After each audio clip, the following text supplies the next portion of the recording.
아멘. 오늘 읽은 본문의 말씀은 천국이 어떤 곳인가 조금 바꾸어 생각해 보자면 이미 임한 천국, 이미 임한 하나님의 나라를 살아가는 성도의 삶은 어떠한 것인가 비유를 통해서 가르치시는 우리 주님의 말씀입니다.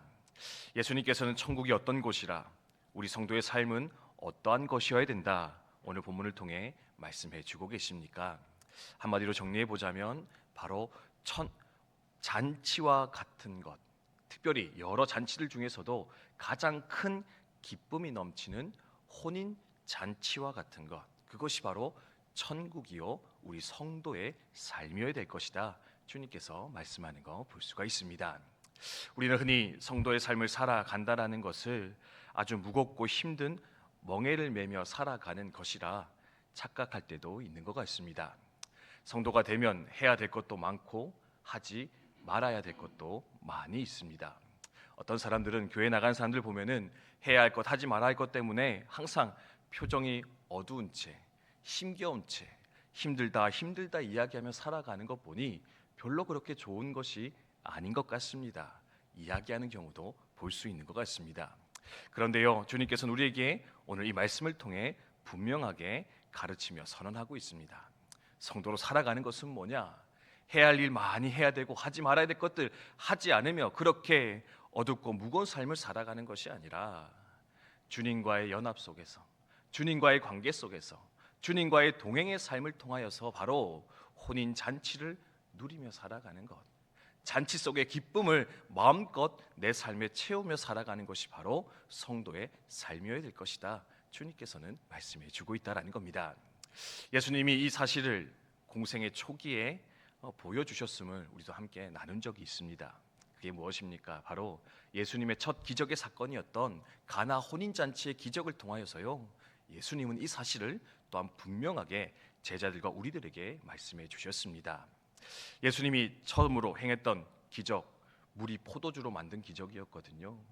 사실은 이 물을 포도주로 바꾼다, 죽은 사람 살리는 것도 아니고 병자 고치는 것도 아니고 귀신 쫓아내는 것도 아니고, 예수님 왜 가장 먼저 첫 기적을 그렇게 포도주가 떨어진 잔치 현장에서 포도주를 만드는 기적을 행하여 보여주셨을까?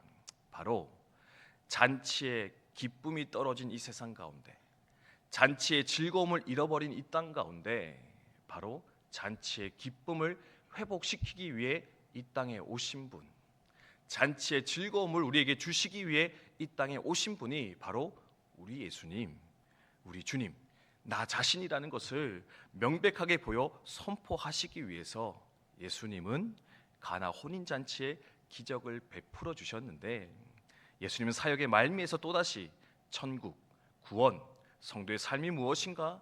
바로 혼인잔치와 같은 것이다, 잔치의 삶을 살아가는 것이다 말씀하며 가르치는 것 볼 수 있다라는 겁니다.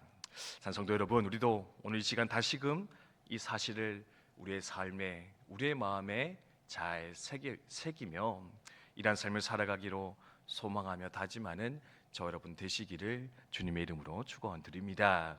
산성도 여러분, 주님께서 주신 잔치의 삶을 살아내고 계십니까? 주님과의 동행을 통해서, 주님과의 연합의 삶을 통하여서 주님이 주시는 그 말할 수 없는 기쁨과 즐거움, 만족으로서 여러분의 삶을 채워 나아가고 계십니까? 부디 그 기쁨을, 그 즐거움을, 그 찬성의 삶을 회복하여 나아가시는 저 여러분 되셨으면 좋겠습니다.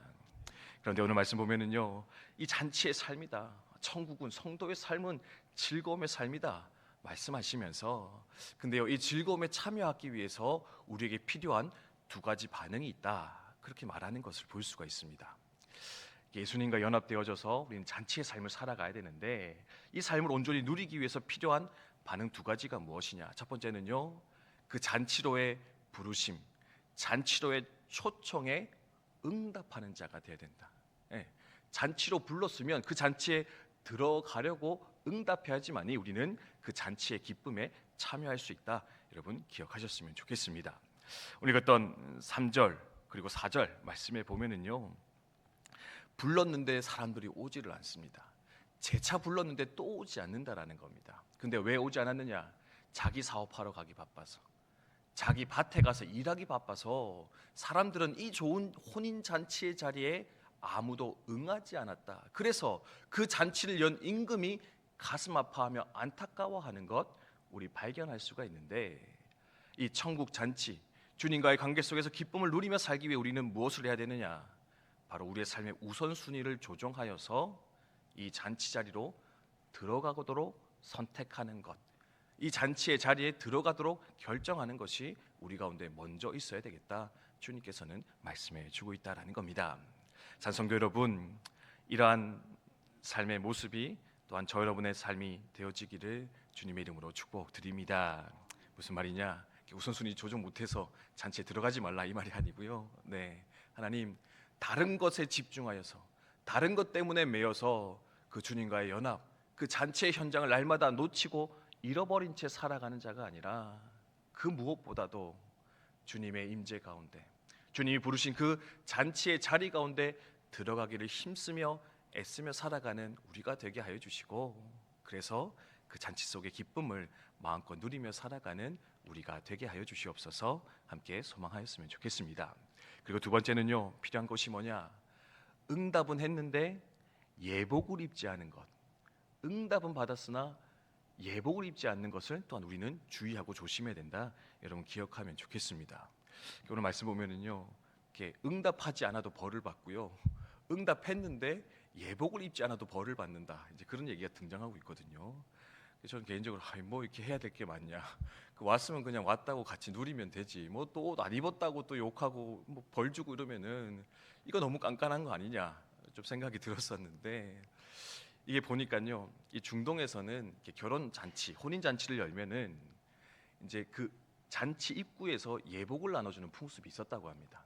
그러니까 자기가 다 입고 와야 되는 게 아니라 이 잔치에 응하기만 하면은 예복이 준비되어 있어서 그 잔치 입구에서 갈아입고 들어가기만 하면 되는데, 문제는 뭐냐? 이 본문에서는 아마도 예복이 나눠졌지만 그 예복 입기를 거절하고 끝까지 자기 고집을 부렸던 사람.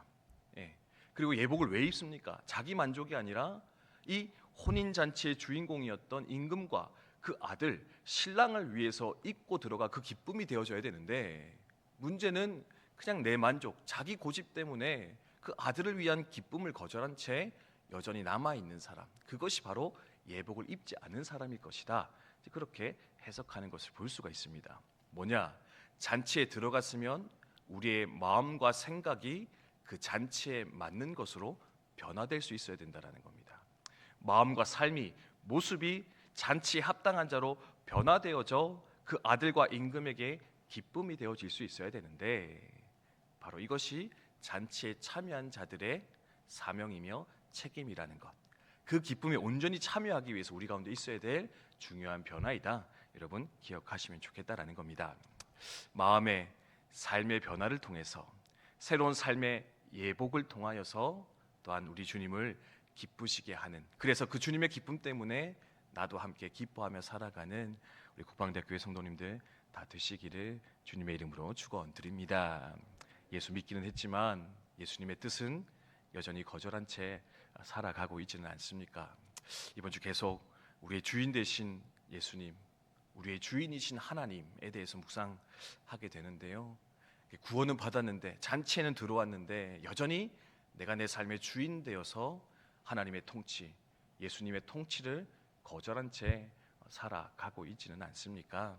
부디 예수님의 통치를, 하나님의 통치를 인정하며 그분의 통치 아래서 완전한 기쁨, 그 만족의 삶을 누리며 또한 살아가시는 우리 모두 되시기를 주님의 이름으로 축원드립니다.